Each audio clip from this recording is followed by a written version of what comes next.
అందరికీ నమస్కారం అండి. ఉదయం నుంచి పృథ్వీరాజ్ అరెస్టు, పృథ్వీరాజ్ని కోర్టులో లొంగిపోమన్నారు, పృథ్వీరాజ్ని తీసుకెళ్ళి ప్రశ్నిస్తున్నారు. పృథ్వీరాజ్ అలాంటోడు, పృథ్వీరాజ్ ఎలాంటోడు అంటున్నారు. అందరికీ ఒక విషయం చెప్పాలి.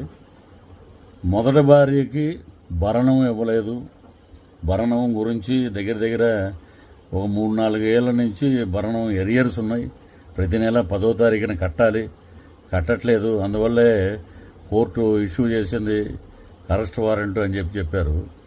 ఏమంటే అసలు చాలామంది అసలు నిజంగా ఈ చిన్న యూట్యూబ్ ఛానల్స్ కానీ ఇతరత్ర మీడియా వారు కానీ అసలు విషయం తెలుసుకుని పృథ్వీ గారు ఏంటని అడిగితే నేను వివరంగా చెప్పేవాడిని. న్యాయస్థానం పరిధిలో ఫ్యామిలీ కోర్టులో ఈ మ్యాటర్ కొన్ని సంవత్సరాల నుంచి జరుగుతుంది. సో దానికి సంబంధించి వారు ఒక అమౌంట్ చెప్పారు. ప్రతి నెల amount till up to date ఇప్పటి వరకు ప్రతి నెల హైకోర్టులోకి వెళ్ళిపోతూనే ఉంది అకౌంట్లోకి. కట్టకుండా పృథ్వీరాజ్ ఎక్కడ ఉన్నాడు? ఏది పడితే అది మీరు ఆ పృథ్వీరాజ్ అలాంటోడు, పృథ్వీరాజ్ ఇలాంటోడు క్యారెక్టర్ అసోసియేషన్ చేయవలసిన అవసరం లేదు. కోర్టు పరంగా నేను కోర్టు చెప్పినట్లు ప్రతి నెల నేను పే చేస్తూనే ఉన్నాను. సో మీరు తెలుసుకోవాలి కదా విషయం. మీరు ఏది పడితే అది రాయొద్దండి దయచేసి. నేనేంటంటే మా హైకోర్టుకు సంబంధించిన లాయర్స్ని కూడా కనుక్కున్నాను. ఏంటంటే వాళ్ళే ఆశ్చర్యపోయి ఉన్నారు. ఏంటంటే ఇదేంటి ఇలాగా వచ్చింది, ఏంటిది అసలు విషయం తెలుసుకోకుండా ఎలాగా వేస్తారన్నారు.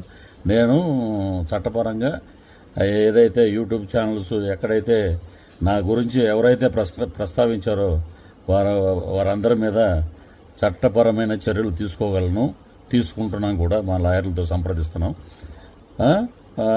తీవ్రంగా ఉంటుంది పరిణామం. మీరు ఎలాంటివి వేసేటప్పుడు అడగండి. కోర్టులో ఉంది కుటుంబ వ్యవహారం, దాన్ని కూడా బజారుకి ఇచ్చేస్తారా?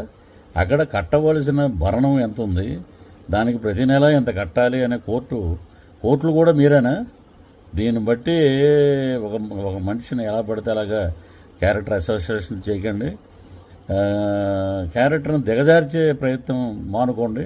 కాబట్టి నేను మాట్లాడేది ఒకటే, న్యాయపరంగా కోర్టు ఏదైతే చెప్పిందో దాని ద్వారా నేను కడతానే వెళ్తున్నాను. టిల్ ఈరోజు జూన్ వరకు జరుగుతూనే ఉంది.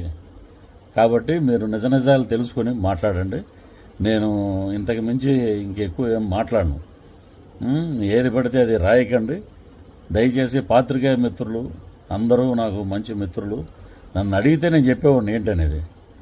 కాబట్టి మీ అందరికీ మరొకసారి నమస్కారాలు తెలియజేస్తూ, కోర్టు పరంగా అన్నీ జరుగుతున్నాయి కాబట్టి లేటెస్ట్ నేను ఎవరి మీద చర్యలు తీసుకోవాలో మా లాయర్లతో మాట్లాడి వారి పేర్లన్నీ నేను వివరిస్తాను.